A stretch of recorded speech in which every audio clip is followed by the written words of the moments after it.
Student, इस video में हम पढ़ रहे हैं अपने फर्स्ट चैप्टर का अंतिम टॉपिक या अंतिम वीडियो।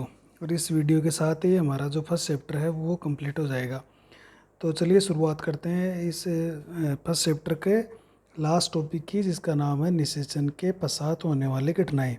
तो निषेचन तक हम इससे पहले वाले वीडियो में पढ़ चुके थे। अब निषेचन के बाद में क्या क्या होता है, तो देखिए, निषेचन वह प्रक्रिया है जिसमें नर और मादा का मिलन होता है, उसका संलयन होता है। निषेचन के उपरांत एक द्विगुणित रचना बनती है जिसको हम युग्मनज कहते हैं।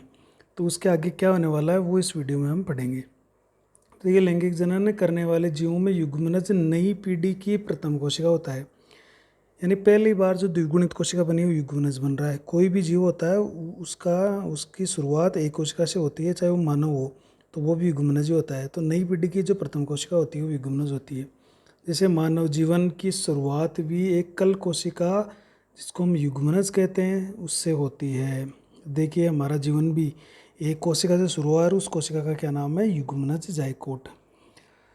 अनेक शैवालों, कवकों, बहुत सारे ऐसे शैवाल और कवक होते हैं जिनमें युग्मनज अपने चारों ओर मोटी भित्ति विकसित कर लेते हैं, जो इसे शुष्कन या क्षति से सुरक्षित करते हैं। शुष्कन मतलब जो सूखे की परिस्थितियाँ होती है या जो प्रतिकूल परिस्थितियाँ होती है उससे होने वाले क्षति से वो जो मोटी परत होती है, भित्ति होती है, वो उसकी सुरक्षा कर लेती है। यानी युग्मनज अपने चारों ओर भित्ति बना लेता है। लंबे समय तक विश्राम काल में रहकर, फिर उस भित्ति बनाकर वो लंबे समय तक विश्राम काल में रहता है, आराम की अवस्था में पड़ा रहता है। और उस विश्राम काल में रहकर जैसे अनुकूल वातावरण होता है तो अनुकूल वातावरण में अंकुरित होकर अर्धसूत्री विभाजन से अगुणित संतति उत्पन्न करते हैं।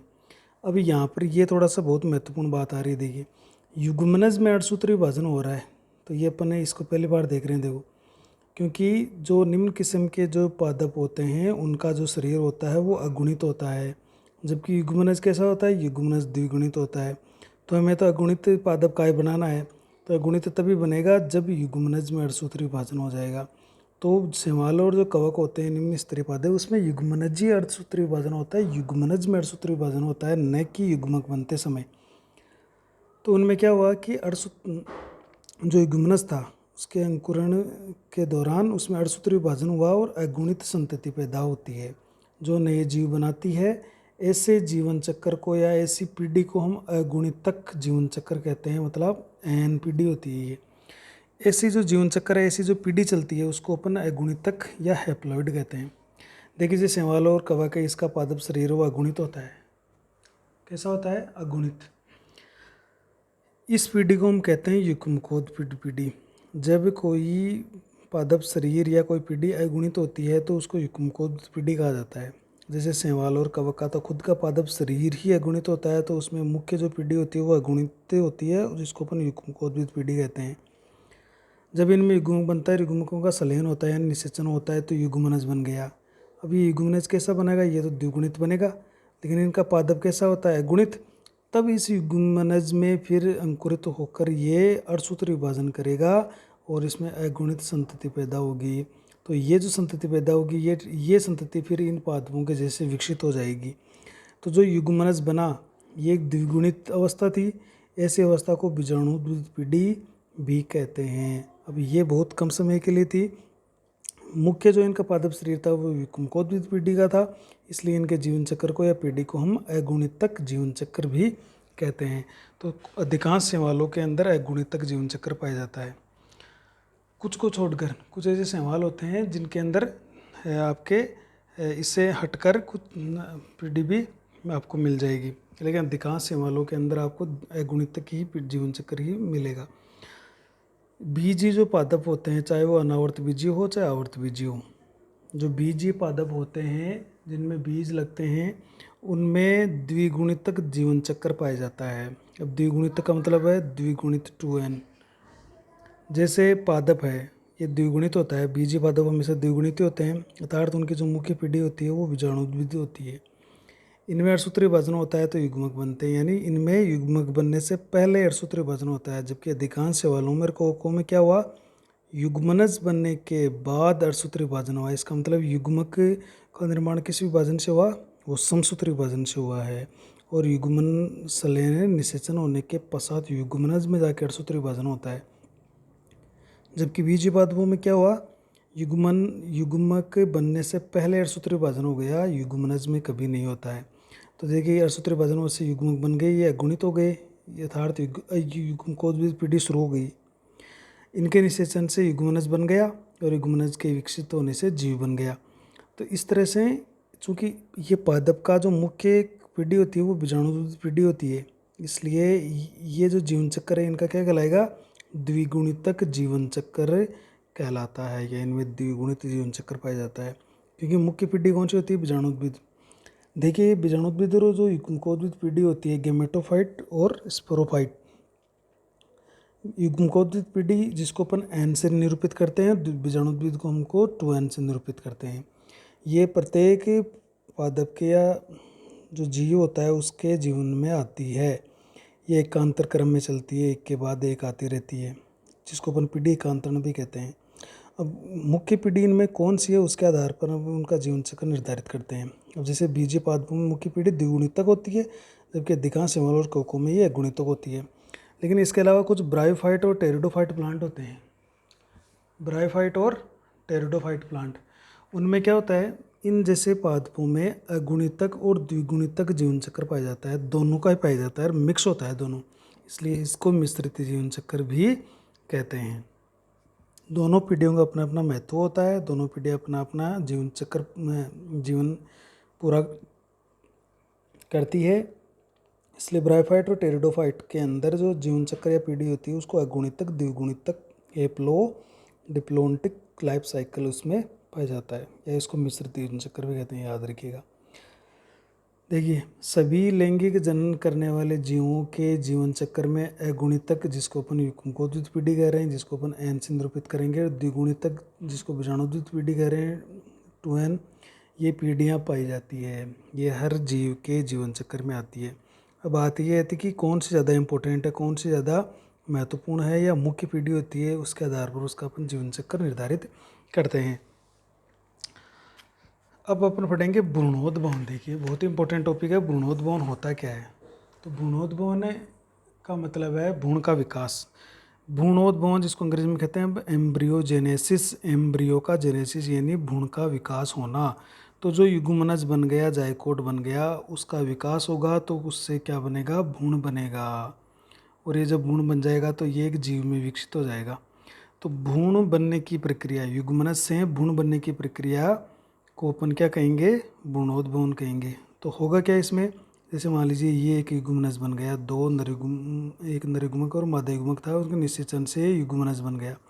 अब इस युग्मनज में क्या होगा, लगातार समसूत्री विभाजन होते रहते हैं, इसमें कोशिकाओं की संख्या बढ़ती रहती है, और ये कोशिकाएं अब समान आकार और प्रकार की कोशिकाएं क्या करेगी, समान आकार और प्रकार की कोशिकाएं मिलकर उत्तक बना लेगी, और फिर इसमें अंग बन जाएगा, और फिर तंत्र बन जाएंगे, और एक जीव का निर्माण हो जाएगा। इस तरह से काम चलता रहेगा। तो देखिए युग्मनज से विकास से भ्रूण बन रहा है, उस प्रक्रिया को अपन भ्रूणोद्भवन या एम्ब्रियोजेनेसिस कह रहे हैं।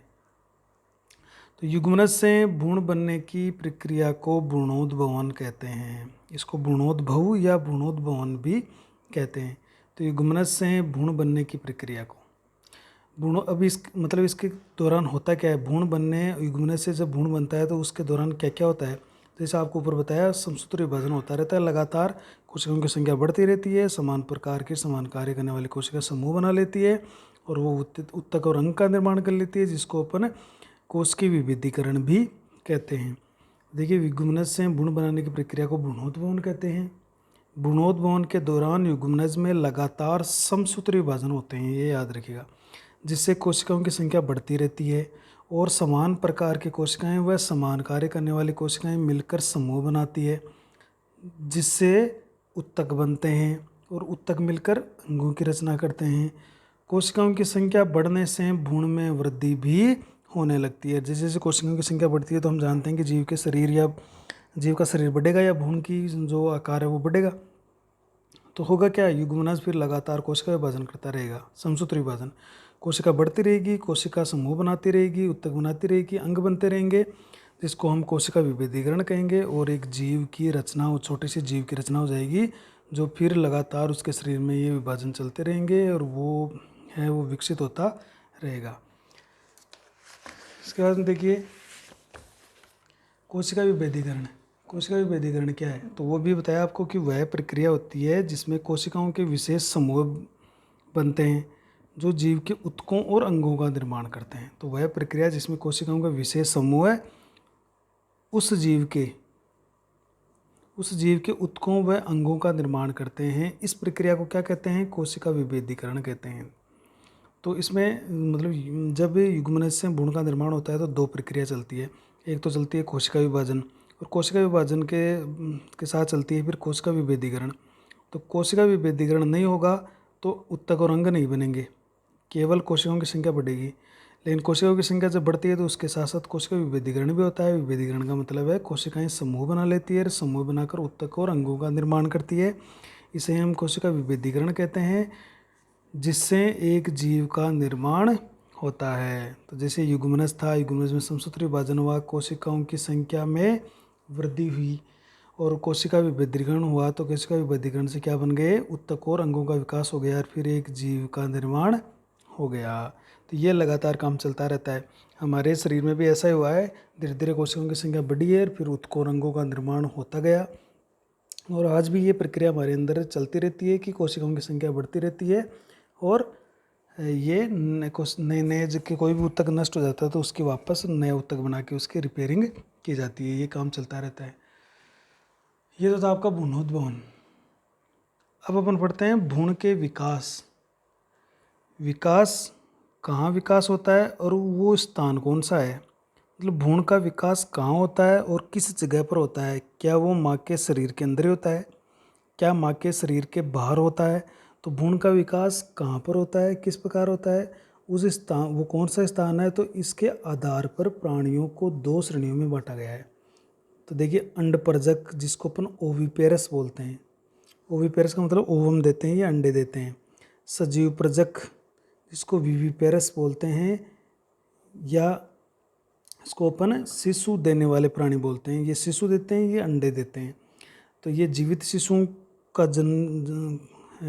जन्म लेते हैं, ये अंडों को जन्म देते हैं। तो बस ये अपन पढ़ेंगे। देखिए अंडपरजक ऐसे जीव जो निषेचित अंडे देते हैं उन्हें अंडपरजक प्राणी कहते हैं। हालांकि निषेचन इनका शरीर के अंदर ही हो जाएगा तो ऐसे प्राणी क्या कहलाएंगे, अंडपरजक कहलाएंगे। तो देखिए ये बाह्य वातावरण में सुरक्षित स्थान पर निषेचित अंडे देते हैं, निषेचित अंडे दे देते हैं।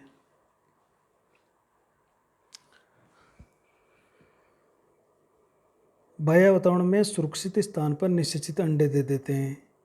अंडे कठोर कैल्शियम युक्त कवच, कैल्शियम युक्त कवच आपने अंडे देखे होंगे।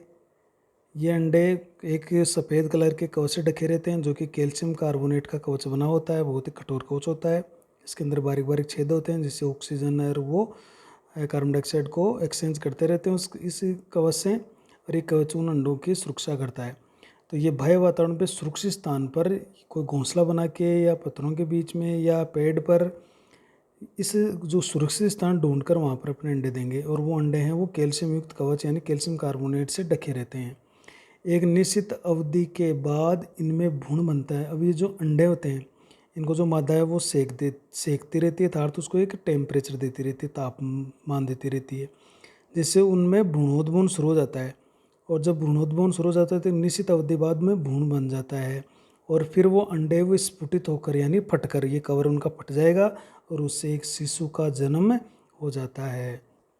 जैसे सरीसृप वर्ग के प्राणी देखें अपन, पक्षी देखें, तो सरीसृप में जैसे जो रेंग कर चलते हैं जैसे सरप है, छिपकली है, मगरमच्छ है, घड़ियाल है, कछुआ है, तो ये सब सरीसृप वर्ग के प्राणी होते हैं। तो ये क्या करते हैं, निश्चित अंडे देते हैं, और ये निश्चित अंडे हैं वो एक कैल्शियम कार्बोनेट के कठोर कवच से ढके रहते हैं, और उसी में फिर धीरे धीरे भ्रूण बनता है।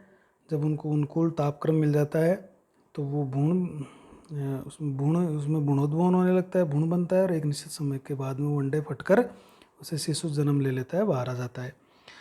तो ये तो होते हैं अंडपरजक या ओविपेरस। दूसरे होते हैं सजीव प्रजक, जिसको विविपेरस बोलते हैं। देखो ये ऐसे जीव होते हैं जो अंडे नहीं देते, कि डायरेक्ट जीवित शिशुओं को जन्म देते हैं। देखो उन्हें सजीव प्रजक प्राणी कहते हैं।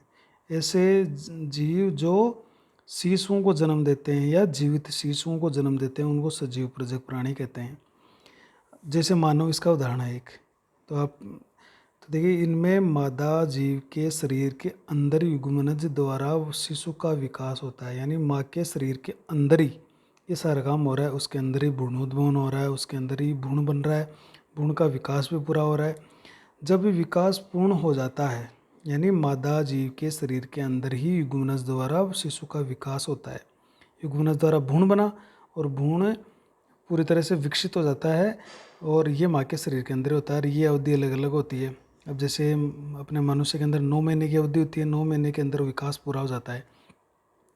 तो एक निश्चित समय बाद मादा जीव द्वारा प्रसव की क्रिया द्वारा, डिलीवरी की क्रिया द्वारा शिशु का जन्म हो जाता है या शिशु जन्म ले लेता है। भ्रूण की सही देखभाल और संरक्षण, क्योंकि जो सजीव प्रजक प्राणी होते हैं वो अपने भ्रूण की देखभाल और संरक्षण करते हैं, क्योंकि वो माँ के शरीर के अंदर हो रहा है उसका विकास, तो उसके जीवित रहने की संभावना बहुत ज़्यादा बढ़ जाती है। तो भ्रूण की सही देखभाल और संरक्षण के कारण सजीव प्रजक जीवों में जीव के जीवित रहने के अवसर बढ़ जाते हैं। तो जीवन की उस जो सजीव या संतति पैदा होती है, उसके जीवित रहने के अवसर काफ़ी बढ़ जाते हैं, क्योंकि ये तो सारा काम जो भ्रूणोद्भवन है या पूर्ण तरह से भ्रूण का विकास है वो माँ के शरीर के अंदर हो रहा है, इसलिए भ्रूण को कोई खतरा नहीं होता है। जबकि अंडे देने वाले प्राणी जो बाहर अंडे देते हैं, तो कोई शिकारी उसके अंडों को खा भी जाते हैं, तो उसके अवसर कम, जीवित रहने के अवसर थोड़े कम हो जाते हैं अंडज प्राणियों में। जबकि सजीव प्रजक प्राणियों में क्या होता है कि ये सारा विकास माँ के शरीर के अंदर हो रहा है, इसलिए भ्रूण का अच्छी तरह से देखभाल हो रही है, उसका संरक्षण भी हो रहा है, इसलिए जो जीव के जीवित रहने की संभावना है वो बढ़ जाती है। पुष्पीय पादपों में युग्मनज का निर्माण। अब देखो पुष्पीय पादप का देख लेते हैं अपन।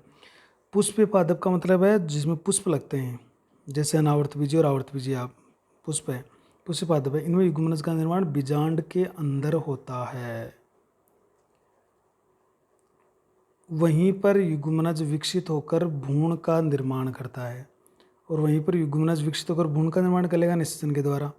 बीजांड बीज में विकसित हो जाएगा, अंत में अंडा से फल में विकसित हो जाता है और फल भित्ति का निर्माण करता है। फल भित्ति को पेरिकार्प भी कहते हैं। फल भित्ति को क्या कहेंगे? पेरिकार्प कहेंगे, जो फल को सुरक्षा प्रदान करती है। मतलब इसमें 3-4 बातें इंपॉर्टेंट आ रही है कि युग्मनज का निर्माण बीजांड के अंदर होता है। जैसे आपको एक चित्र बना के बता देते हैं, ये अंडा से है, ये पुष्प का अंडा से है, इसके अंदर एक संरचना होती है बीजांड, जिसको गुरु बीजाणुधानी भी कहते हैं। उसमें एक होती है अंडकोशिका, ये अंडकोशिका है। ये बीजांड इसके अंडाशय की भित्ति से संलग्न रहता है, जुड़ा हुआ रहता है। ये वर्तिकाग्र होती है, यहाँ पर परागकण का अंकुरण होता है, परागकण अंकुर से परागनलिका निकलती है और वो इसको निषेचित करती है। तो जो ये अंडकोशिका है, ये अंडकोशिका निषेचन होने के बाद में ये बना लेती है यहाँ पर युग्मनज। क्या बना लेती है? युग्मनज। और ये युग्मनज धीरे धीरे विकसित होकर यहाँ पर हृदयाकार अवस्था में आकर भ्रूण का निर्माण कर लेता है। तो ये तो बन गया भ्रूण। और जब भ्रूण बन जाता है तो ये जो पूरा का पूरा जो बीजांड है, ये बीजांड बदल जाता है बीज में। तो भ्रूण बन गए यहाँ पे बीज के अंदर, और ये बीजांड जो है, ये बीजांड किसमें बदल गया? बीज के अंदर। तो ये बीजांड होता है जो कि अंडाशय के अंदर ही पाए जाते हैं। ये बीजांड तो किसमें बदल जाते हैं? बीज में। और इसके अंदर ये जो अंडकोशिका है, ये क्या बना लेगी? युग्मनज। और युग्मनज क्या बना लेगा फिर विकसित होकर? भ्रूण। और फिर जो ये अंडाशय दिख रहा है आपको, ये बाहर वाला, ये अंडाशय किसमें बदल जाता है? ये जो अंडाशय है ये फल के अंदर बदल जाता है। अब इस फल पर ये जो अंडाशय की भित्ति है, ये फल भित्ति का निर्माण करेगी। अब ये फल भित्ति, बाह्य फल भित्ति, मध्य फल भित्ति, अंत फल भित्ति, 3 तरह की हो सकती है ये। तो कई जगह पर ये बहुत ज़्यादा कठोर भी होती है, जैसे मूंगफली का छिलका देख लीजिए या नारियल की देख लीजिए आप। तो ये कुछ आम की जैसे मध्य फल भित्ति देखे तो खाने के काम में आती है। तो ये कुछ फल भित्तियाँ वो हमारे खाने के काम में आती है, कुछ खाने के काम में नहीं आती है। तो ये मतलब बीजांड तो बदल रहा है बीज में बाद में, और जो युग्मनज बन रहा है, ये युग्मनज किस में विकसित हो रहा है? भ्रूण में। और अंडाशय किस में बदल रहा है फिर? फल में। तो ये आपको ध्यान रखना है। इस अंडाशय की फल भित्ति को पेरिकार्प भी कहते हैं, जो फल की सुरक्षा करने का काम करती है। यानी ये जो अंदर बीज है, ये भ्रूण है, इसकी सुरक्षा करने का काम ये फल भित्ति करेगी। तो ये अपना लास्ट का टॉपिक था। अभी देखो एक फल आपको बता देते हैं। जैसे ये हमारे पास एक फल है, मूंगफली का फल है ये। अब इसमें ये जो आप देख रहे हो ये इसकी फल भित्ति है, जो कठोर फल भित्ति है ये जैसे बाहर बिल्कुल सपाट है, ये इसकी बाह्य फल भित्ति है। जब ये बाह्य फल भित्ति हट जाती है तो अंदर से जाली सी निकलती है, ये इसकी मध्य फल भित्ति होती है। फिर उसके अंदर एक फल भित्ति और निकल जाएगी।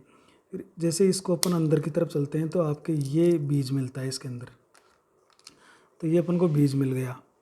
ये बीजांड से विकसित हुआ, चूँकि ये इसमें एक बीजांड था तो ये एक ही बीज बना है।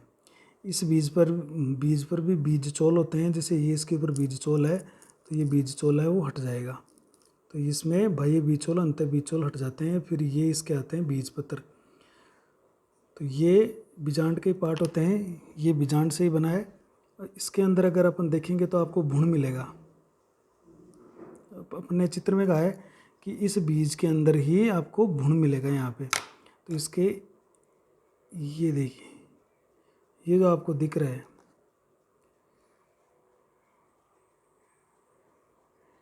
ये जो आपको दिख रहा है इसके अंदर एक, ये जो आपको हृदयकार अवस्था में दिख रहा होगा, ये आपको यहाँ पर भ्रूण दिखेगा।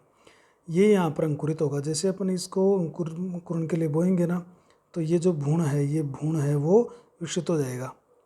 तो भ्रूण है वो बीजांड के अंदर बनता है और बीजांड बीज में बदल गया और इस बीज के बाहर क्या दिखाई देती है आपको? फल भित्ति। तो इस तरह से ये बीजीय पादपों में इनसे अपन को विकास देखने को मिलता है, जिसको अपन कंप्लीट और आगे के लेसन में भी पढ़ेंगे। तो आज के इस वीडियो के साथ ही हमारा जो फर्स्ट चैप्टर है वो कंप्लीट हो चुका है। आशा है आपको जो फर्स्ट चैप्टर है वो अच्छा लगा होगा, आपके समझ में आएगा। तो अपने वीडियो को ज़रूर लाइक करें और अपने चैनल को अधिक से अधिक सब्सक्राइब करें और अपने साथियों के दोस्तों के साथ इसको शेयर भी करें, इसको भेजें और उनको बताएं ताकि उनको भी फ़ायदा हो। आप लाइक करके मुझे कमेंट करें कि आपको फर्स्ट चैप्टर कैसा लगा, और अगर फिर भी कोई सुधार की गुंजाइश हो तो अपन इसमें सुधार भी करेंगे और इसकी PDF आपको उपलब्ध करवा दी जाएगी। और नेक्स्ट वीडियो में हम सेकंड चैप्टर को स्टार्ट करने वाले हैं। जय हिंद।